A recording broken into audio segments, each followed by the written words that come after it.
everybody. My name is Sarah Sims, and I am the Manager of Continuing Education for the Brown School here at Washington University in St. Louis. Thank you all for joining us for today's Open Classroom program. Open Classroom is the Brown School's virtual and free professional development series. Beyond Open Classroom, we are the largest provider of continuing education units in both Missouri and Illinois. So if you are looking for CEUs, or if you're looking to extend your learning in other ways, I invite you to visit our website to find out more about some of our other offerings. You can find us at brownschool.woostel.edu under the Resources and Initiative tabs, and I will drop a link in the chat in just a moment. We offer workshops on a variety of topics year-round on almost a weekly basis. So before we get started, just a few housekeeping items. This is a Zoom webinar, so we can't see or hear you, but we really do want to engage with you, hear your comments, your questions, and you can do that through the chat, which a lot of you are already doing. So right now, please feel free to say hello and where you're joining us from. And then throughout the presentation, please drop any questions that you have about the topic or for Dr. An in the chat, and we will do Q&A at the end. We are also live streaming on YouTube, so I'll drop a link to the chat in a moment if you want to share the live stream with any friends or colleagues. So, all right, now I'm going to introduce my colleague, Dr. Ruopeng An. He's an associate professor here at the Brown School, and he is the leader of our artificial intelligence series on Open Classroom.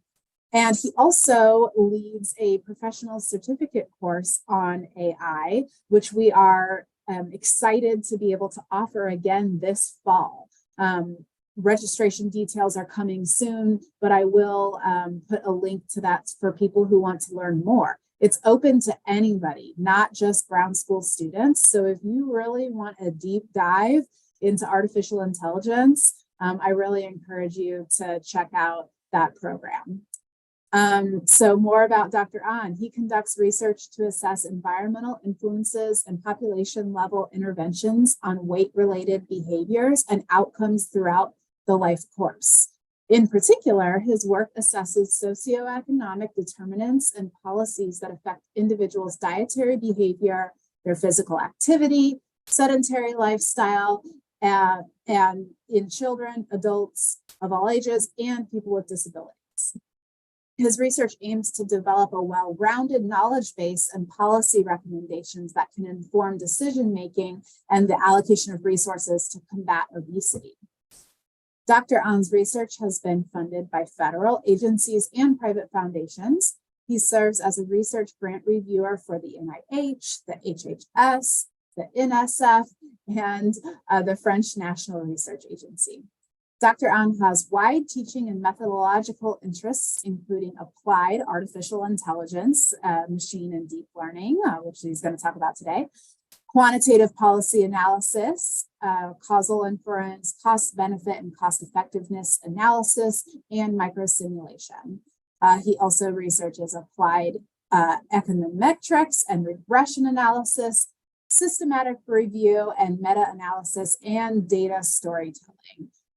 So I welcome Dr. An, and please join me in welcoming him here today. He's going to present part one of a two-part series called Write Effective ChatGPT Prompts to Boost Research Productivity. So Dr. An, please take it away. Thank you so much, Sarah, and thank you, Zizi, and great to see everyone here. So I'm really excited to share some of the techniques that we learned over the past several months regarding how to use ChatGPT to boost our research capacities. And the work that I'm going to present today doesn't actually belong to myself. We have a team of talented researchers and students working on a daily basis, learning from online tutorials, learning from OpenAI documentations and various resources, and of course, practicing using ChatGPT on a daily or if not hourly basis. And we learned, we accumulate the knowledge and the expertise over time. So a big shout out to our team members and fantastic students. So now let's get started. Let me share my screen. Okay, so now as we promised today, this is the first part of a two-part presentation regarding how we can leverage the power of ChatGPT to boost our research productivity. It is not exaggeration to say that myself, by using ChatGPT, I improve or boost my research productivity by about 50%, if not more. So let's dive into this topic. So this is an animation just to show our fantastic ChatGPT being on board. So really, what is ChatGPT? If you haven't heard about ChatGPT, which is unlikely because you are in the space to learn more about it. But anyway, the ChatGPT is a large language model designed by OpenAI that uses artificial intelligence to generate human-like responses to natural language queries. So ChatGPT is not the only model that can communicate with humans. So besides ChatGPT, there are many competitors, and there's a relatively short but fruitful history of natural language processing models over the past 5 to 7 years. So now we all heard of ChatGPT, and if you ask about the popularity of the ChatGPT use, by January 2023, early this year, the ChatGPT crossed over 100 million users, making it the fastest growing consumer application of all time. We don't have the most recent data, but probably the user base doubled or even tripled. So let's take a look of the statistics to see what is the prevalence of ChatGPT use. Again, this is old data collected by the end of January. As we can see from this survey, about 12% of the US adults mentioned that I've used the ChatGPT myself to generate text. Another 38% mentioned I've seen text generated for someone else, but haven't used it myself. And another 40% mentioned I've never used or never seen anyone like use that. But again, this is old data. And by now, probably a lot more people are being attracted and use ChatGPT as I'm doing on a daily basis. So what is fundamentally different from ChatGPT and the other natural language models that are around for quite some time? So the uniqueness of the ChatGPT actually is presented in this graph. So the graph, as you can see, can be divided into two parts. On your left-hand side, we see the more traditional type of natural language processing training process, which is just to allow the model to predict the next word. So the natural language model are fed by gigabytes and gigabytes of text, natural text, no matter harvested online from internet or book chapters or transcript of videos or audios. So those huge amount of text are fed into those natural language processing models. And those so-called causal model is just trying to predict the next word with the highest probability. Okay? So that is we call this unsupervised or self-supervised part of the NLP model, which belong to the more traditional side of NLP training. But the fantastic communication strategy that ChatGPT learned over the days is the second part. So basically, after the pre-training of the GPT model, the supervised learning using reinforcement learning techniques is used, in which human annotators interact with the NLP model and try to teach the model what is a good response and what is not so good response. So based on the human response, the GPT model learned human preferences and then began to get even better in communicating with humans and responding to the human with some helpful text generation. So that is the human in the loop, and reinforcement learning is a key part of ChatGPT, which differ from the previous NLP models. And talking about the NLP models, the models are getting bigger and bigger over time. So if we trace back to several years ago, when Google developed their very first NLP models called Albert and other models that use the Sesame Street characters to name those models. And as we can see that the number of parameters, so the parameters, you could think of parameters are basically numerical values, that are stored in the model to provide capacity for model to do predictions. Right? So the size of the model mattered by the parameters, the number of parameters increases dramatically over time. As we see here, the GPT-3 model has an astonishing 175 billion parameters. And although the OpenAI doesn't release the number of parameters in the ChatGPT model, and the backbone model, the most recent model is actually GPT-4, but some people suspect that the number of parameters could achieve 1 trillion. So think about the models with such a high number of parameters and try to grab the world of knowledge to store in the parameters in a very compressed way. So the model performance increases dramatically when we use this scale up approach. So the model with higher parameters tend to perform better and more versatile compared to a model with fewer parameters. So take a look at this graph, which is the OpenAI assessment of its GPT 3.5 model, which was the model that ChatGPT was based upon, in comparison to the newly released GPT-4 model, which is the state-of-the-art model nowadays. And now you can use ChatGPT based on either GPT 3.5 or the state-of-the-art GPT-4 model.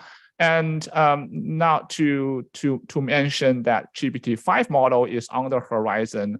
The OpenAI recently announced that it's going to release the GPT-5 model probably by the end of this calendar year. So this graph shows the exam results achieved by GPT 3.5 model versus GPT-4 model. There are two versions of GPT-4 model with and without computer vision capacity. Now, as you can see, those are the test results completed and achieved by GPT models regarding those AP and GRE tests. And we can see that GPT-4 model achieved much higher capacity in comparison to GPT 3.5 model. Okay? And usually the accuracy rate is above 80%, sometimes almost achieving 100%. And besides that, the OpenAI also tested the GPT models on the so-called MMLU benchmark. So basically, that benchmark is a suite of 14,000 multiple choice questions spanning over 57 subjects or domains. Okay? And they tested this benchmark on GPT models using different languages. Besides English, they use many other less common languages as well. As we can see that if the machine is just randomly guessing, the accuracy is only 25% because there are 4 choices in a model.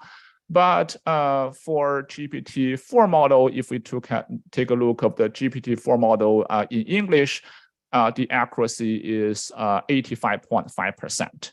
Right? And For other languages, the performance of the GPT-4 model is lower, but still quite amazing.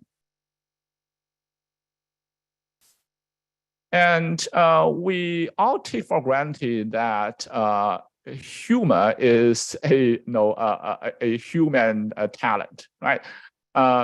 So we provided, the OpenAI provided this graph to the GPT model with computer vision capacity and ask the model, what is funny about this image? Describe it panel by panel. So this image for us, when we have some background information, we understand where the humor comes from, but it is pretty challenging for machine to figure that out. But let's take a look of how the GPT-4 model respond. So the GPT-4 model respond, the humor in this image comes from the absurdity of plugging a large outdated VGA connector into a small modern smartphone charging port, right? So this is exactly where the humor comes from. It's summarized by the model automatically in a very concise and precise way. So when we talk about 20 years ago, if we still remember vividly about the digital divide. So basically people who know how to serve and use the internet was people who do not know how to use internet. There's a huge productivity gap. There's a huge discrepancy between those two types of people. But nowadays, we would argue that we are officially entering the great AI divide.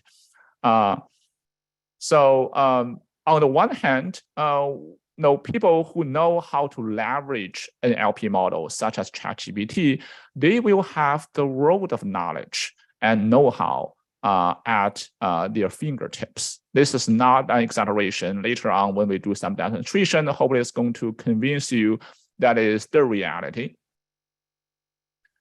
So my little hypothesis around this AI divide is that no matter actually whether you are a proficient AI engineer or data scientist, or you are just a layperson, know a little bit about AI, for everyone, I would say, thanks to the ChatGPT and other NLP models and other other AI models, the baseline of our productive is higher. So basically, everyone could benefit to some extent by exposing to the AI models. However, we shouldn't be naive about the gap. So I would argue that the gap between those who know how to leverage the power of AI and those who do not are probably 10 times wider simultaneously. So on the one hand, the baseline is higher for everyone, but the differential in productivity between those who know and without leveraging the power of AI is going to increase dramatically. Okay? So that is a dynamic gap that we are about to see in the very near future. So the question is, are you afraid of AI, or should you be afraid of AI? Right? So that is the question I ask myself every single day, because now every single day, or probably every single hour, there's going to be some new inventions around AI. Just in the morning, I checked GitHub regarding the recent applications based on top of the ChatGPT, and there were 12,000 of them already. Okay. So that is how the technology is advancing, and not to say the other competitors, for example, Google and Apple and Meta, they are catching up. Right. So there's probably some of you have heard of the 1,000 scientists and entrepreneurs signed an open letter to suspend the development of AI technology or GPT models for 6 months. But my assumption that is not going to happen is not because of the one particular company in concern, but really because of this free market competition, right? So even if OpenAI decide not to postpone its development of natural language processing models, how about the other 100, 1,000 firms, right? Would other people see it as an opportunity actually to do the catch up, right? So just because of this very nature of free market competition, it is unlikely that we can go back. There's probably no way for us to go back. And possibly we have already reached the so-called technical singularity in which the technology is going to advance more rapidly forever, and the speed of invention is going to be to be accelerated even more or increase exponentially. There's just no way for us to go back to our good old days. So I don't know your feeling, but I'm kind of afraid of AI. I'm afraid of AI not because I believe that AI is going to replace human beings, or we have a doomsday type of hypothesis like depicted in the Terminator series. The reason why I'm afraid of AI is because I'm afraid of being replaced not by machine, but by people who are better at me in leveraging the power of AI. Right? So that is a major concern. Some of you have already probably observing a trend of traditional jobs, not really traditional jobs that we think of, but some jobs that are being disproportionately affected by ChatGPT type of models. For example, creative arts, right? For example, freelance writing news articles, right?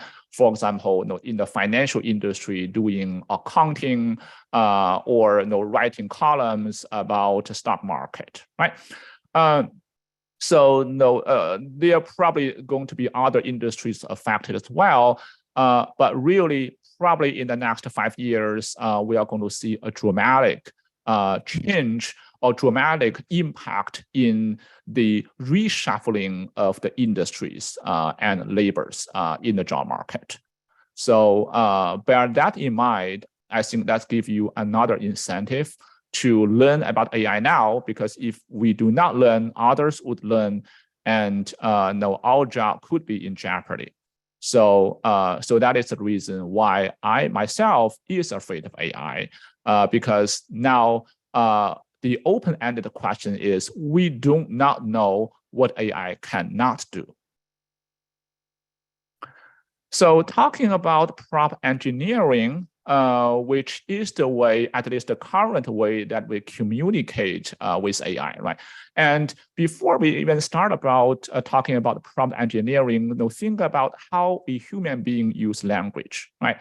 So probably 90% or more of the conversations are done using language of some sort or some type, right?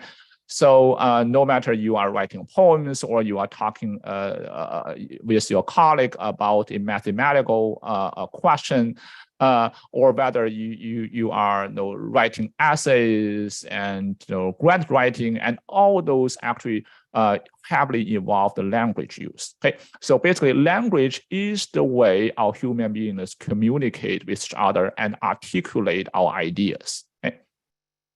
So, well, in science fiction, aliens may not use language. Aliens may may communicate with each other using brain waves of some sort, which may be a more efficient way, because we know language is imprecise. Language is actually absurdly imprecise and have various type of errors and biases.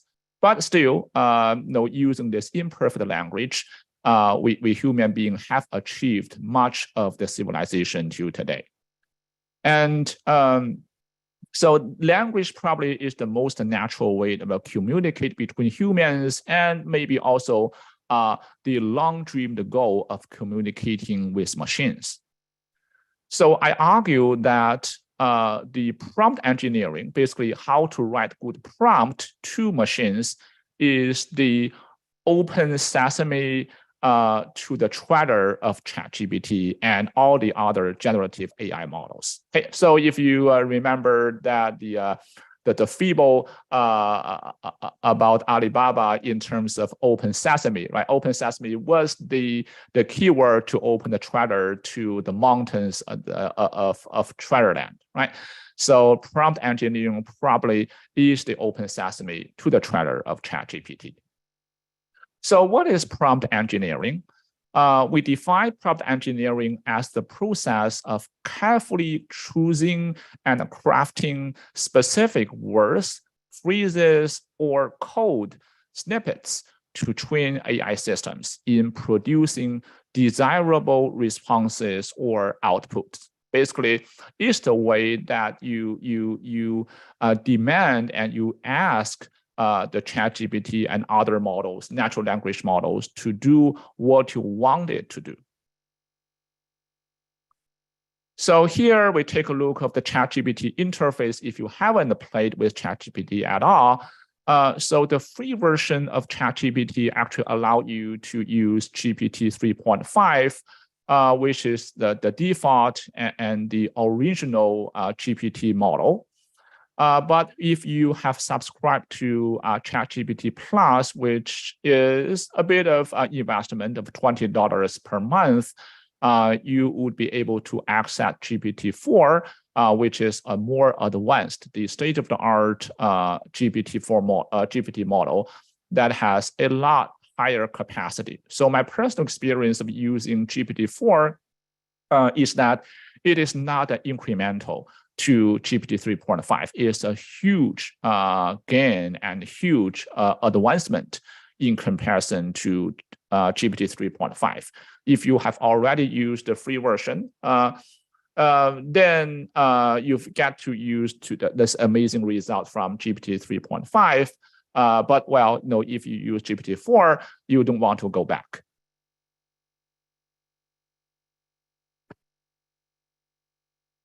So now let's talk about the key to excellence in prompt engineering. There are tons of tutorials, probably thousands would be not exaggeration, or probably tens of thousands of videos in YouTube, the blog posting, to the online tutorials, the amazing number of books. If you search the Amazon, just use ChatGPT, well, you are going to find probably 100 plus ChatGPT books already. So really, you are going to be quickly consumed by the sheer number of tutorials and so-called guidelines and the best practices. And you could lose sight very quickly, right?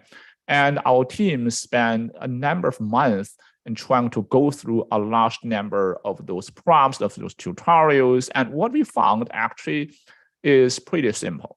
So first, I would say, do not be blinded or do not be consumed by those sheer number of tutorials.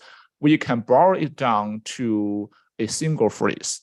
And that single phrase and golden recipe I'm going to tell you is written below in 3 words: critical thinking skills. Okay. So you will say, well, this is a cliche. No, we know how important critical thinking is, but what is the deal here? So the deal here, as I'm going to illustrate later in this and also next talk, is basically tell you how you think critically in communicating with ChatGPT to make your idea clear, to make your demand clear and transparent to the GPT model, and also how you can inspire each other. So basically, you inspire the GPT model to think about something, and then based on the response of the model, you think deeper about that thing. And it's going to be during this iterative process that you are going to gain the most from the world of knowledge stored compressively in the GPT model. Okay. So we should not lose sight by just blindly learning those so-called best practices or prompt templates. Okay. So the templates are good, the best practices are useful, but they should complement but not replace your critical thinking skills. No. So that is the fundamental, I would say, fundamental key to excellence in prompt engineering that we try to bear in mind. And now let's talk about the 10 essential principles of prompt engineering. As you see here, unlike other tutorials that give you a lot of templates, a lot of keywords or phrases, I use none of them because I don't believe there's a single way that is best to communicate with ChatGPT. There's just no single way. There's no single best way. But there are some principles that we can use to generalize the very different ways, the creative ways that we can communicate with ChatGPT. So I believe the principles have a lot more generalizability compared to whatever templates, 1,000 or 10,000 templates you are going to study and you're going to apply.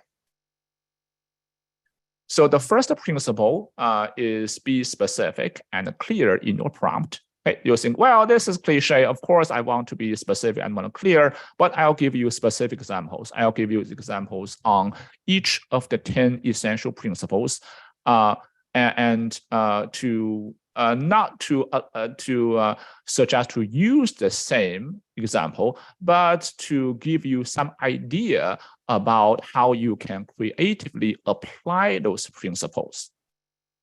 And the second is to break down complex questions into simpler parts because, well, think about machine is not at a human intelligence level, at least not for now. So for a complicated question, our human beings are excellent in dividing the complex task into many smaller tasks that are interrelated. The answer to one task leads to the response to the second task, and so on and so forth. Right? So very similarly, when you communicate with a machine, you want to break a complex question into smaller and more manageable parts. And by interacting and iterating with the machine and you are going to both learn better and deeper. The third principle is to experiment with different prompt formulations. As I said, there's no golden standard of any kind. So no one actually have figured out how to interact with the machine, because think about the world of knowledge has been stored very compressively in those possibly a trillion parameters, right? Each parameter is just a numerical value, right? A floating number, right? So what is the best way to unzip, to decompress the knowledge into human language that we understand? No one have the clue. Right? So therefore, the way is to experiment with different prompt formulations. If one prompt doesn't work, experiment with a similar but slightly different one. The fourth principle is to set context and provide instructions. Right? Because if you only ask machine to give you an idea about research project, the machine doesn't know anything about your research. The machine doesn't know anything about the setting. It is for the industry, it is for academia, it is for public health problem, or it is for a mathematical setup. Right? So therefore, you need to set the context as if you were communicating with a human being. The fifth principle is to ask for step-by-step explanations and pros and cons. Right? This is important because you want to weigh the pros and cons of the machine-generated text in order to make decisions about next step. The sixth principle is to request for sources and citations, because we all heard of the news that the ChatGPT model tend to hallucinate, right? Creating something that doesn't exist, giving you citations that doesn't exist, right? But, well, amazingly, GPT-4 model have some kind of ways to fact checking, and we will talk about that later on. Right? So a simple way is just to ask machine to double check and triple check the answers and try to self-correct those mistakes and hallucinations. Principle number 7 is to ask for alternative viewpoints, basically arguments and counter arguments. So think about you are doing a debate, right? You want to argue in both ways. Now, if you don't argue, then the reviewers want to argue with you, right? So that is part of the science because we try to make arguments to make our scientific project more robust, right? Try to catch the mistakes and errors in early stages. Right? And machine is actually very profound in providing alternative viewpoints. Number 8 is to use constraints to control response length or format because ChatGPT wants to chat, right?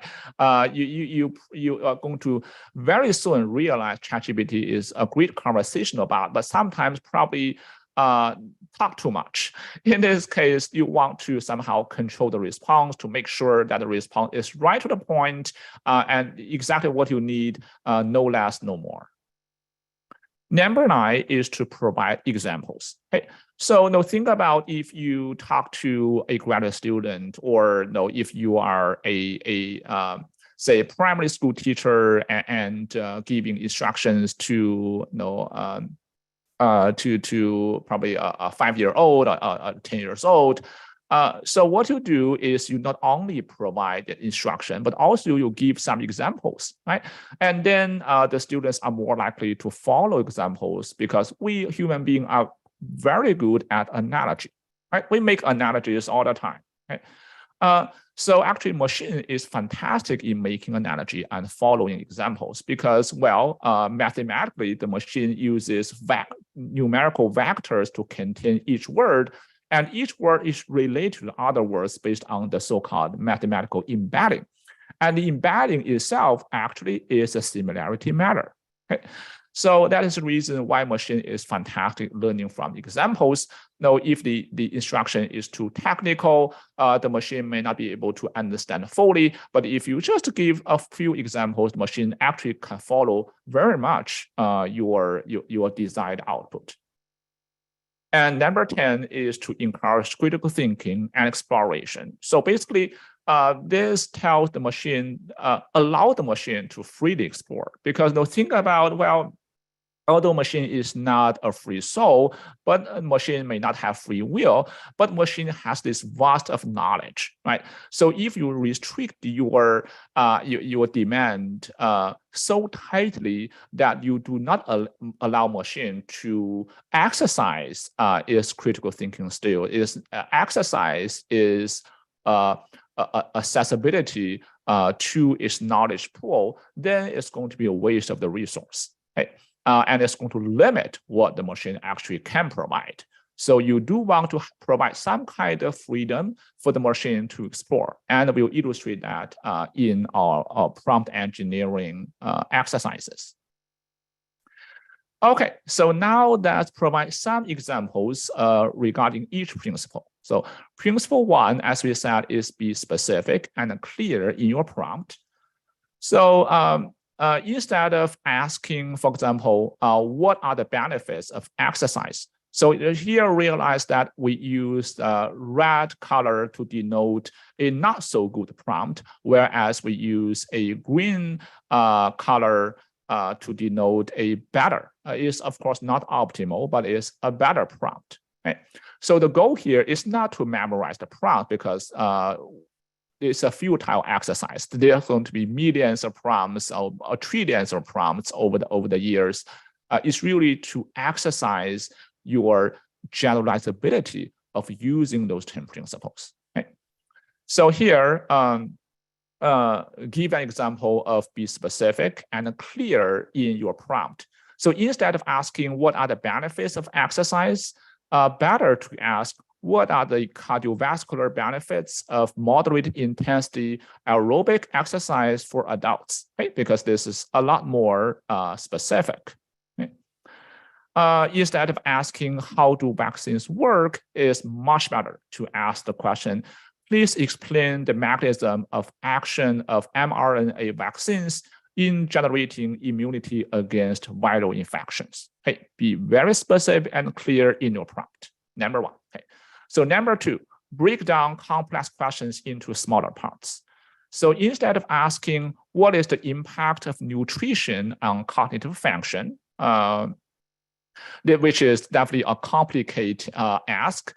So you may first ask, how do specific nutrients such as omega-3 fatty acids influence cognitive function? And after, based on the response, you may further ask, what are the mechanisms or pathways through which nutrition affects brain health? Okay, so put them into two parts instead of asking an overall complex question. The second example, rather than asking how does air pollution affect human health, probably it's a better idea to first ask a question, what are the common air pollutants and their sources? And then ask how do these pollutants contribute to respiratory and cardiovascular diseases? So principle 3 is to experiment with different prompt formulations. One example is, if you don't get the desired answer when asking the prompt, what is the role of microbiota in human health? You can rephrase it in another way. For example, how do gut microbiota influence human health and disease, right?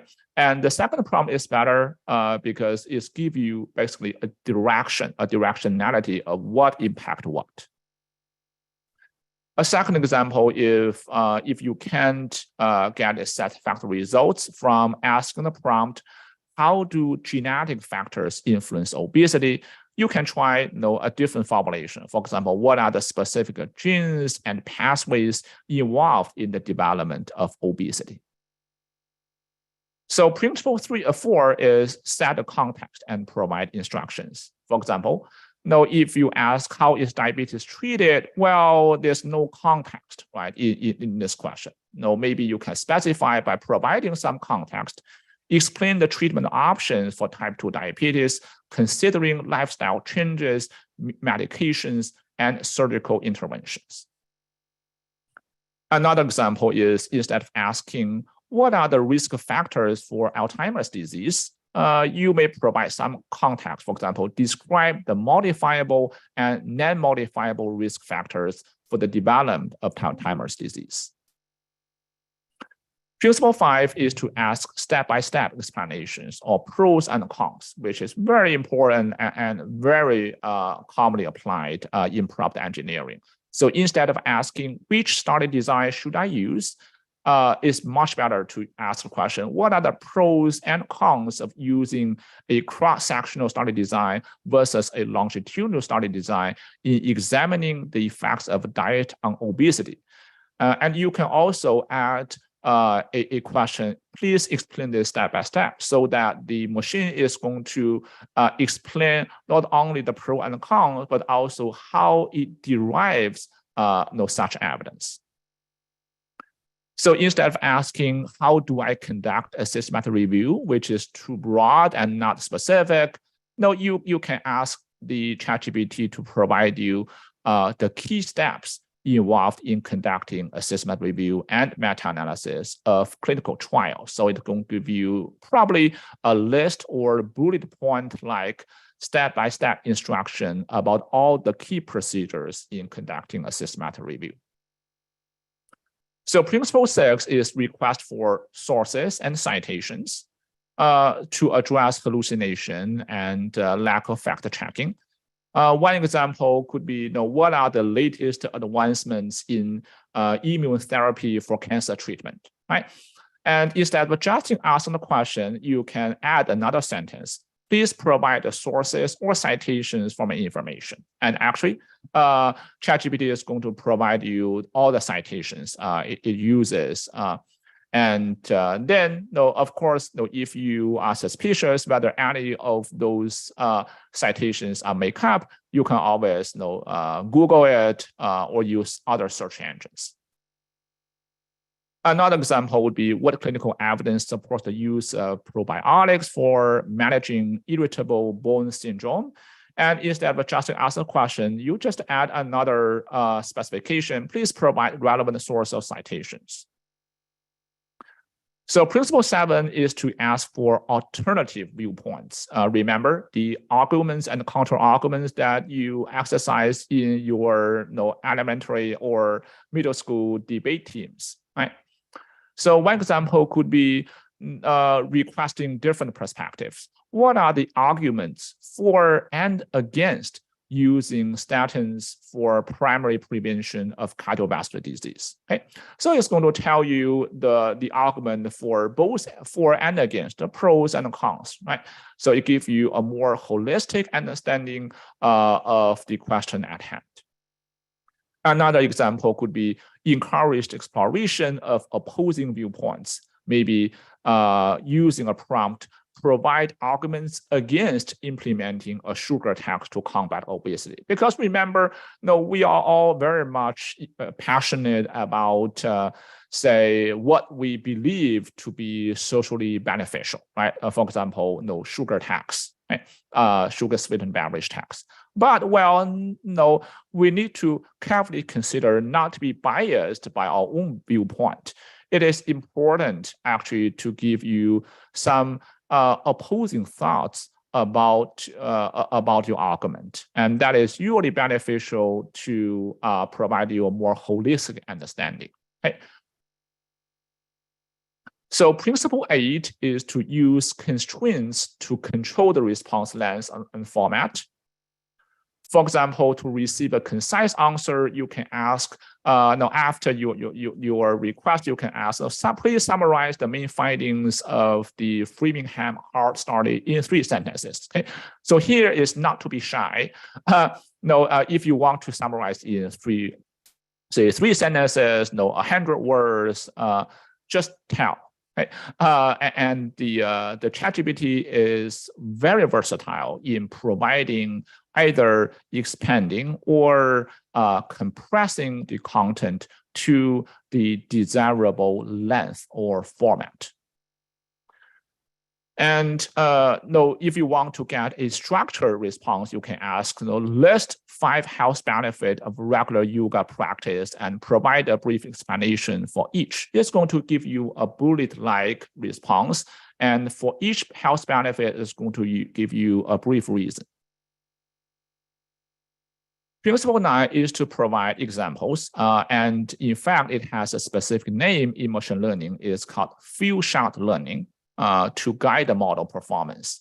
So here, for example, you can list risk factors for developing specific disease following the same format as the example below. Okay, so this is the prompt.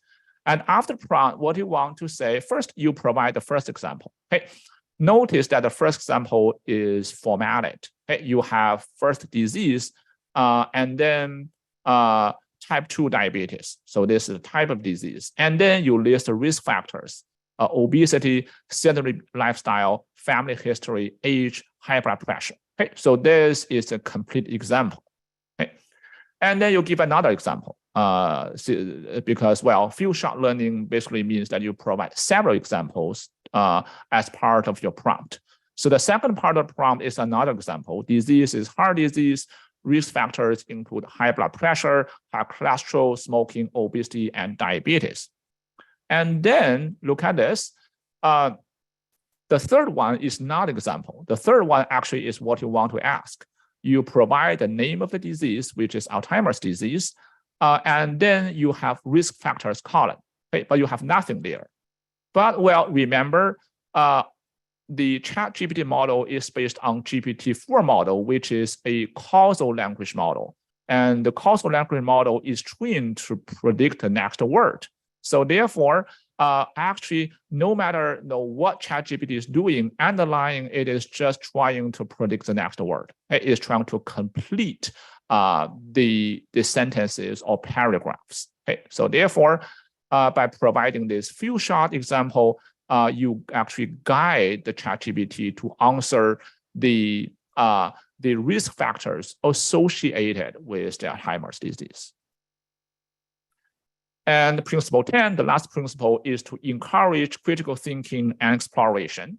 So instead of simply asking what are the effects of smoking on lung health, you can prompt for a deeper analysis with discuss the short-term and long-term effects of smoking on lung health and the potential mechanism involved. So basically, it's going to allow the machine to explore using its own knowledge to come up with some analysis. Instead of asking what is the relationship between stress and heart disease, you can encourage the machine to self-explore by asking, analyze potential pathways through which stress may contribute to the development of heart disease, considering both direct and indirect effects. So we've introduced you the 10 principles, but really it is the creative combinations of these 10 principles that are the queen. It is not single principle that work in isolation. It is take the combination and creative combination of those principles. Okay. So that's probably stop here, and we have about 10 minutes for questions. And we have a lot more to introduce, and we'll resume that in the next session that we will talk about the 10 stages of research and how the ChatGPT, we can leverage the power of ChatGPT to address each of those 10 stages in your research. Okay. So that's stop here, and that's open to questions.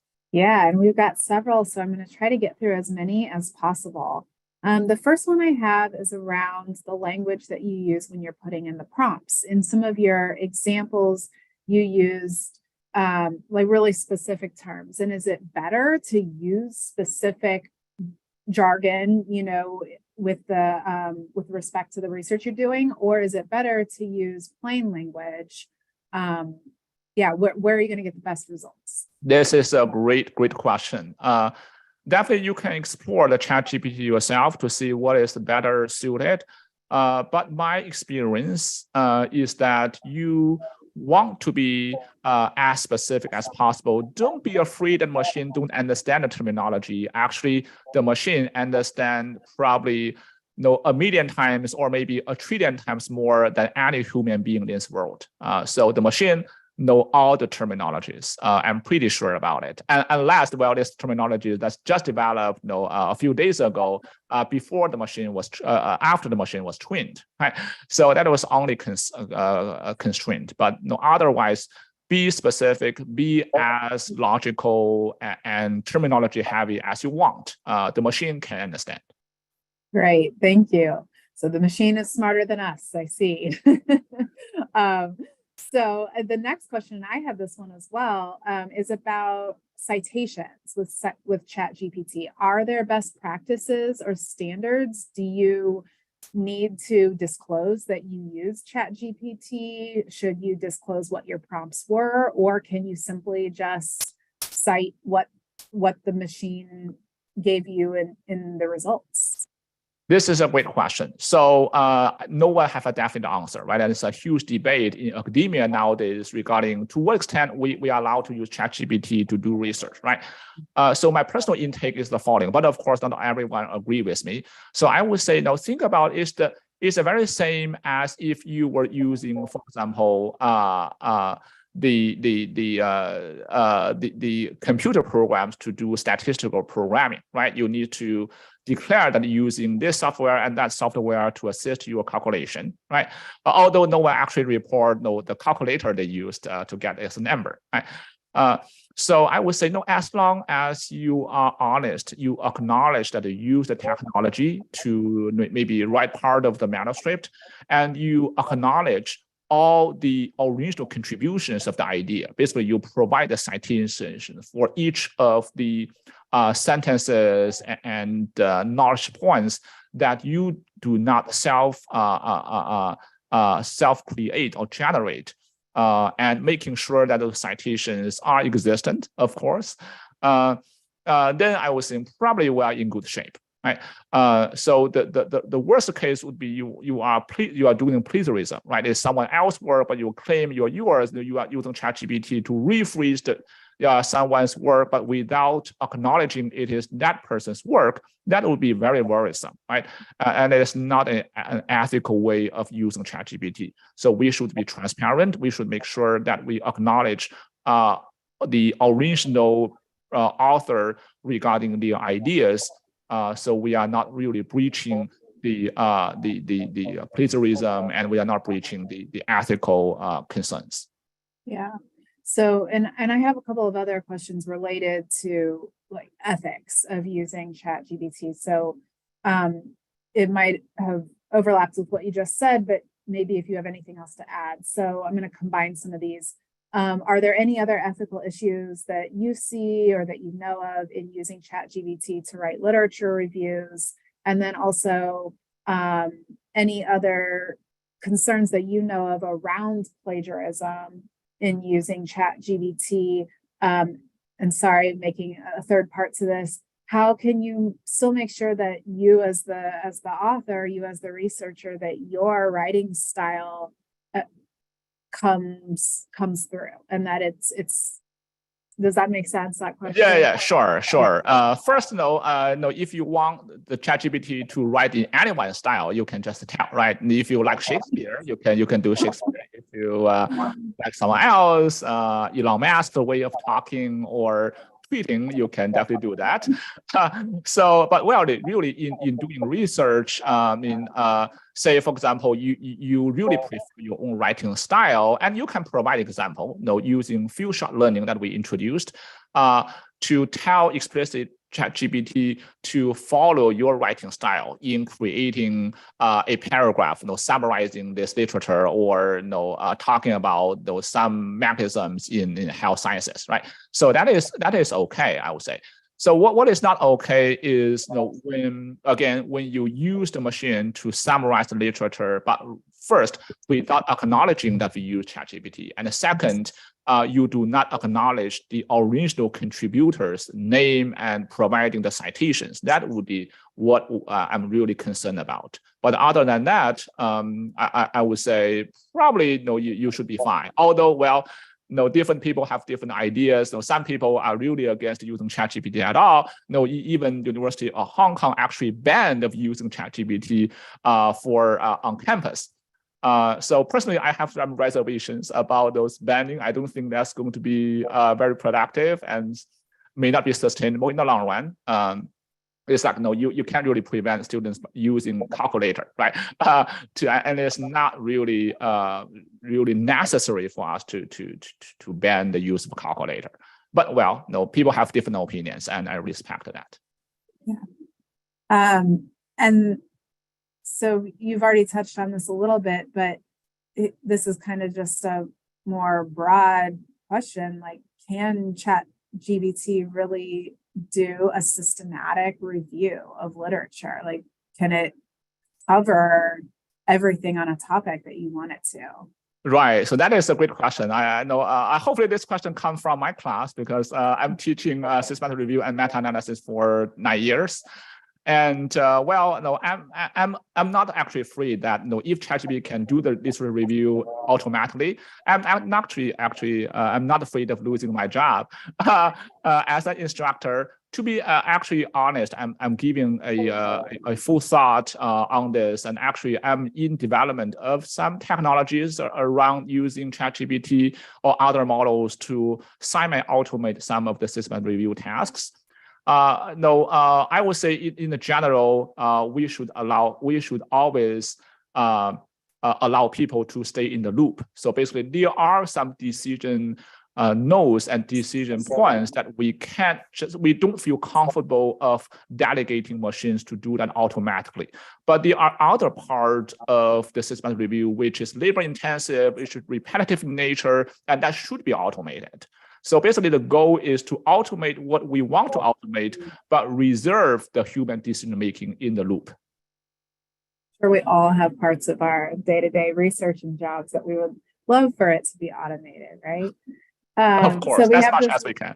Yeah, so I have just 1 minute left, and I actually want to reserve that last minute to plug Dr. An's part 2 of this talk. So part 2 of writing effective ChatGPT prompts to boost research productivity is going to happen same time, so 12:30 p.m. Central Time on May 4th. I dropped a link in the chat to that, so if you aren't registered for part 2, you can do so.